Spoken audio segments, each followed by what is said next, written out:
Israeli বাধা ও ধরপাকড় পেরিয়ে গাজার দিকে এগিয়ে যাচ্ছে গ্লোবাল সুমুদ ফ্লোটিলা। উপত্যকাটি থেকে মাত্র 85 কিলোমিটারের মধ্যে রয়েছে সেগুলো। এর আগে বুধবার রাতে নৌবহর থেকে ফ্লোটিলার নেতৃত্ব দেয়া গ্রেটা থুনবার্গ সহ 37 দেশে 2 শতাধিক অধিকার কর্মীকে গ্রেফতার করেছে ইসরায়েলি বাহিনী। এদিকে ঘটনার তীব্র নিন্দা ও প্রতিবাদের ঝড় উঠেছে আন্তর্জাতিক মহলে। বিস্তারিত বিনিয়ামিনের রিপোর্টে।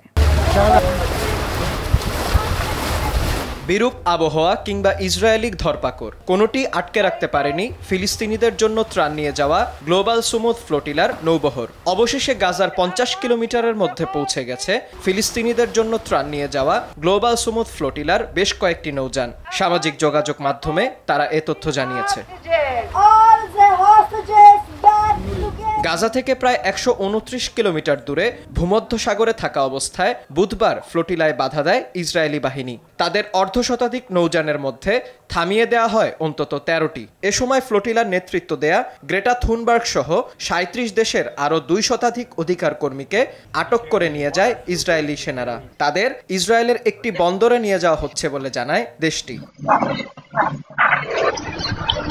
এর আগে সামাজিক মাধ্যমের এক ভিডিও বার্তায় নৌবহরে অংশ নেয়া বাংলাদেশের খ্যাতনামা আলোকচিত্রী শহীদুল আলম জানান, বুধবার স্থানীয় সময় সন্ধ্যায় ফ্লোটিলার প্রথম নৌযান আলমায় অভিযান শুরু করে ইসরায়েলি সেনারা। আজ সন্ধ্যায় সমুদ্র উত্তপ্ত হয়ে যায়, বজ্রপাত হয়, বিপদ আসে। আমরা দ্রুত সমুদ্রের ঝড়ের আগে যেতে চেষ্টা করি। তবে আরেকটা ব্যাপারও ছিল, কারণ আমরা পরে জানতে পারি আমাদের সবচেয়ে সামনে যেই ফ্লোটিলা আলমা, তার উপরে ইসরায়েলি জলদস্যুরা হামলা শুরু করে। আমরা এই উত্তপ্ত সাগরের মধ্যে যত দ্রুত চেষ্টা করছি এগিয়ে যেতে। আমরা সবচাইতে পেছনে, সবচাইতে বড় জাহাজ, কাজেই আমাদের উপর কি আসবে সেটা এখনো বোঝা যাচ্ছে না। এদিকে ফ্লোটিলায় আটক ও ধরপাকড়ের বিরুদ্ধে ফুঁসে উঠেছে বিশ্ব। কড়া নিন্দা জানিয়েছে তুরস্ক ও মালয়েশিয়া সহ অনেক দেশ।